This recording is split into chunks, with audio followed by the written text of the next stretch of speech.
ನಮಸ್ಕಾರ. ಎಷ್ಟೋ ಸತಿ ನಾವು ಅನ್ಕೋತೀವಿ, ನನ್ನ ಜೀವನದಲ್ಲಿ ಇರೋಷ್ಟು ಕಷ್ಟ ಯಾರ ಜೀವನದಲ್ಲೂ ಇಲ್ಲಪ್ಪ. ಯಾಕೆ ನನಗೆ ಹೀಗಾಗ್ತಾ ಇದೆ? ನನ್ನ ನೆಂಟರು ಚೆನ್ನಾಗಿದ್ದಾರೆ, ನನ್ನ ಫ್ರೆಂಡ್ಸ್ ಚೆನ್ನಾಗಿದ್ದಾರೆ, ನನ್ನ ಕೊಲೀಗ್ಸ್ ಚೆನ್ನಾಗಿದ್ದಾರೆ. ನನಗೆ ಯಾಕೆ ಮಾರಾಯ ಹಿಂಗ್ ಕಷ್ಟ ಮೇಲೆ ಕಷ್ಟ ಬರ್ತಾ ಇದೆ? ನಾವು ಸುಖದ ಜೀವನ ನೋಡೋದೇ ಇಲ್ವಾ? ಪ್ರತಿದಿನ ಹೀಗೆ ಕಷ್ಟನೇ ಅನುಭವಿಸ್ತಾನೆ ಇರ್ತೀವಾ ಅಂತ ಎಷ್ಟೋ ಸತಿ ಅನ್ಕೋತೀವಿ. ಆದ್ರೆ ನಾವು ಕೆಲವು ಸತಿ ಒಬ್ಬರನ್ನ ಕಾರಣ ಎಂದೆ ದ್ವೇಷ ಮಾಡ್ತಾ ಇರ್ತೀವಿ, ಕೋಪ ಮಾಡ್ತಾ ಇರ್ತೀವಿ. ಏನೋ ಒಂದು ಚಿಕ್ಕ ವಿಷಯ ಬಂದ್ರು ಕೂಡ ಅವ್ರ ಜೊತೆ ಮಾತು ನಿಲ್ಸ್ಬಿಡ್ತಾ ಇರ್ತೀವಿ. ಆದ್ರೆ ಅಬ್ಸರ್ವ್ ಮಾಡಿದ್ದೀರಾ? ನಿಮ್ಮ ಜೀವನ ಪ್ರತಿಯೊಂದು ಪ್ಯಾಟ್ರನ್ ತರನೇ ಇರುತ್ತೆ.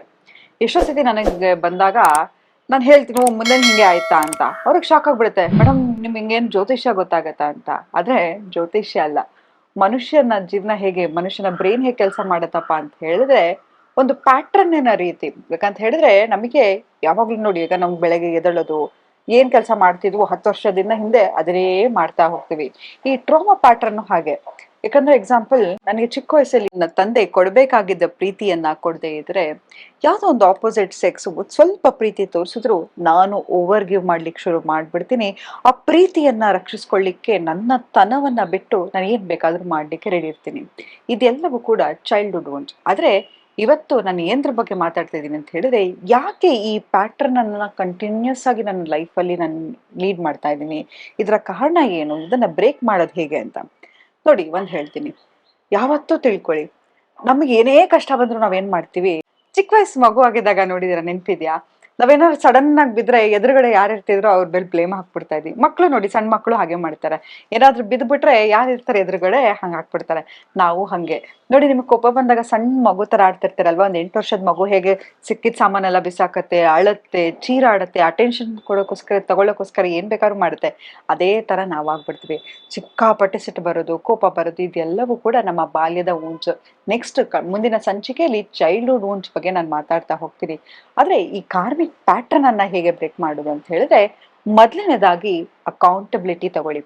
ನಾವೇನ್ ಮಾಡ್ತೀವಿ, ನಮ್ಮ ಲೈಫಲ್ಲಿ ಏನೇ ಆಗ್ತಾ ಇರ್ಲಿ, ಕೆಲವು ಸತಿ ಗ್ರಹಗಳನ್ನ ಬ್ಲೇಮ್ ಮಾಡ್ತೀವಿ, ಕೆಲವು ಸತಿ ಯಾರೋ ವಾಮಾಚಾರ ಮಾಡ್ಬಿಟ್ಟಿದ್ದಾರೆ ಅಂತ ಹೇಳ್ತೀವಿ, ಇಲ್ಲ ಅಂತ ಹೇಳಿದ್ರೆ ಯಾರೋ ನಂಗೆ ಬೇಕಂತ ಮೋಸ ಮಾಡ್ತಾ ಇದ್ದಾರೆ ಅಂತ ಅನ್ಕೋತೀವಿ, ಅಥವಾ ನಮ್ಮ ಇನ್ನೋಸೆನ್ಸ್ ಅನ್ನ ಹಾಳು ಮಾಡ್ತಿದ್ದಾರೆ ಅಂತ ಅನ್ಕೋತೀವಿ. ಆದ್ರೆ ನಾವ್ ಯಾವಾಗ ಸೆಲ್ಫ್ ಅವೇರ್ನೆಸ್ ಅನ್ನ ಶುರು ಮಾಡ್ತೀವಿ, ಯಾವಾಗ ಸೆಲ್ಫ್ ರಿಫ್ಲೆಕ್ಷನ್ ಅನ್ನ ಶುರು ಮಾಡ್ತೀವಿ, ಆಗ ಎಲ್ಲ ಸಿಚುಯೇಷನ್ಗೂ ಬ್ರೇಕ್ ಹಾಕ್ಬೋದು. ನೋಡಿ, ನಿಮ್ಮ ಸಬ್ ಕಾನ್ಶಿಯಸ್ ಮೈಂಡ್, ನಿಮ್ಮ ಸುಪ್ತ ಮನಸ್ಸಿಗೆ ಎಷ್ಟು ಮಟ್ಟಿಗೆ ಪವರ್ ಇದೆ ಅಂತ ಹೇಳಿದ್ರೆ, ನೀವು ಏನನ್ನ ಅನ್ಕೊಂಡ್ರು ಕೂಡ ಅದನ್ನ ಸಾಧಿಸೋ ಅಂತ ಶಕ್ತಿ ನಿಮ್ಮ ಸುಪ್ತ ಮನಸ್ಸಿಗಿದೆ. ಯಾವಾಗ ಪ್ರತಿ ಸತಿ ನೀವು ಕಂಪ್ಲೇನೇ ಮಾಡ್ತಾ ಹೋಗ್ತಾ ಇದ್ರೆ, ನೋವು ಬಗ್ಗೆನೇ ಮಾತಾಡ್ತಾ ಇದ್ರೆ, ನನಗೆ ಹಿಂಗ ಆಗ್ಬಿಡ್ತು, ಅನ್ಯಾಯ ಆಗ್ಬಿಡ್ತು, ಅನ್ಯಾಯ ಆಗ್ಬಿಡ್ತು ಅಂತ ಹೇಳ್ತಿದ್ರೆ, ಹಾಗೇ ನಿಮ್ಮ ಜೀವನ ಹೋಗ್ತಾ ಹೋಗುತ್ತೆ. ತಕ್ಷಣನೇ ಈಗ ನೋಡಿ ಹೇಳ್ತೀವಿ, ನಾವು ನ್ಯೂರೋ ಸೈನ್ಸ್ ಅಲ್ಲಿ ಅದನ್ನೇ ಹೇಳ್ತಾ ಹೋಗ್ತೀವಿ, ನಾವು ಏನನ್ನ ರಿಪಿಟೇಟಿವ್ ಆಗಿ ಹೇಳ್ತಾ ಹೋಗ್ತೀವೋ ಅದ್ ನಾವಾಗ್ಬಿಡ್ತೀವಿ. ಬೆಳಗ್ಗೆ ಎದ್ದೇಳಿ ಐ ಆಮ್ ಸಕ್ಸಸ್ಫುಲ್ ಅಂತ ಹೇಳ್ಕೊಳ್ಳಿ, ಐ ಆಮ್ ಪವರ್ಫುಲ್ ಬೀಯಿಂಗ್ ಅಂತ ಹೇಳ್ಕೊಳ್ಳಿ. ಬೆಳಗ್ಗೆ ಎದ್ದ ತಕ್ಷಣ ನೋಡಿ, ಹಲ್ಲುಜ್ಲಿಲ್ಲ ಅಂದ್ರೂ ಪರವಾಗಿಲ್ಲ, ಆಯ್ತಾ?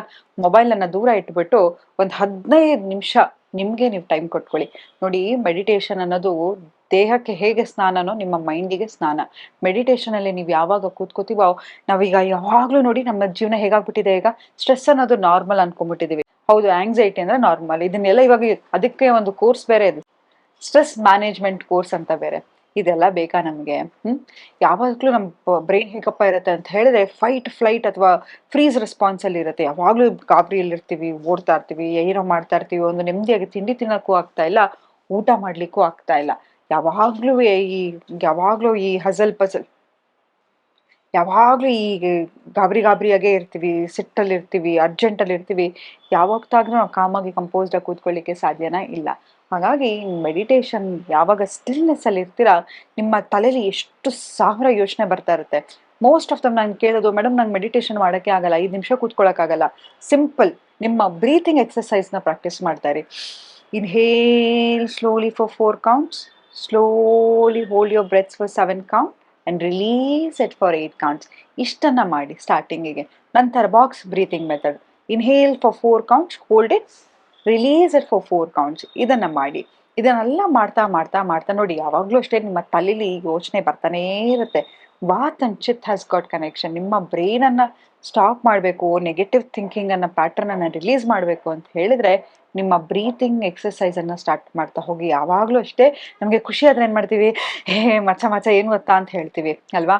ದುಃಖ ಆದರೆ ಏನು ಮಾಡ್ತೀವಿ ಅಂತ ಬಿಕ್ಳಿಸಾಳ್ತೀವಿ ಅಲ್ವಾ. ಸೊ ನಮ್ಮ ಉಸಿರಾಟಕ್ಕೆ ನಾವು ಕಾನ್ಸಂಟ್ರೇಟ್ ಮಾಡ್ತಾ ಹೋದರೆ ನಮ್ಮ ಬ್ರೈನ್ ಥಿಂಕಿಂಗ್ ಕೆಪಾಸಿಟಿಯನ್ನು ಚೇಂಜ್ ಮಾಡ್ತಾ ಹೋಗ್ಬೋದು.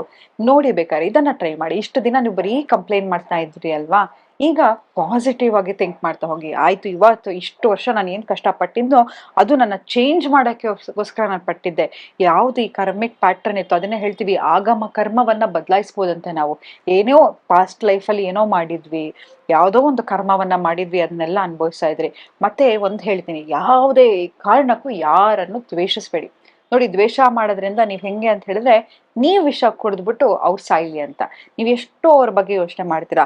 ಅವ್ರು ಮೋಸ ಮಾಡಿರೋದು, ಅನ್ಯಾಯ ಮಾಡಿರೋದು, ಅವಮಾನ ಮಾಡಿರೋದು, ಅದೆಲ್ಲವೂ ನೀನು ಮನಸ್ಸಲ್ಲಿ ಇಟ್ಕೊಂಡು ನೀವು ಮುಂದೆ ಏನನ್ನ ಮ್ಯಾನಿಫೆಸ್ಟ್ ಮಾಡಬೇಕು ಅದನ್ನೆಲ್ಲ ಬ್ಲಾಕ್ ಮಾಡ್ತಾ ಹೋಗ್ತಿದ್ದೀರಾ. ಅದನ್ನ ಮಾಡಕ್ ಹೋಗ್ಬೇಡಿ, ರಿಲೀಸ್ ಮಾಡಿ ಬಿಟ್ಬಿಡಿ. ಅವ್ರೇನೋ ಒಂದು ಕರ್ಮ, ಅವ್ರು ಏನೋ ಕಲ್ಸಕ್ ಬಂದ್ರು, ಅದನ್ನ ಕಲ್ತ್ರಿ ಬಿಟ್ಬಿಡಿ. ಮುಂದೆ ಆಗೋದನ್ನ ನೀವು ಸೆಲೆಬ್ರೇಟ್ ಮಾಡ್ತಾ ಹೋಗಿ. ಮುಂದೆ ಖಂಡಿತವಾಗ್ಲೂ ಹೇಳ್ತೀನಿ, ಇವತ್ತಿಂದ ನೀವು ಪಾಸಿಟಿವ್ ಆಗಿ ಯೋಚನೆ ಮಾಡಿ, ಪಾಸಿಟಿವ್ ಥಾಟ್ಸ್ ಅನ್ನ ಯೋಚನೆ ಮಾಡಿ, ಸದಾ ಒಂದು ಒಳ್ಳೆ ಸತ್ಕರ್ಮದಿಂದ ಇರಿ. ಖಂಡಿತವಾಗ್ಲೂ ನಿಮ್ಗೆ ಬರ್ತಕ್ಕಂಥ ಮುಂದೆ ಜೀವನ ತುಂಬಾನೇ ಅದ್ಭುತವಾಗಿರುತ್ತೆ ಅಂತ ಹೇಳ್ತಾ ಇವತ್ತಿನ ಸಂಚಿಕೆನ ನಾನು ಮುಕ್ತಾಯಗೊಳಿಸ್ತಿದ್ದೀನಿ. ಧನ್ಯವಾದಗಳು.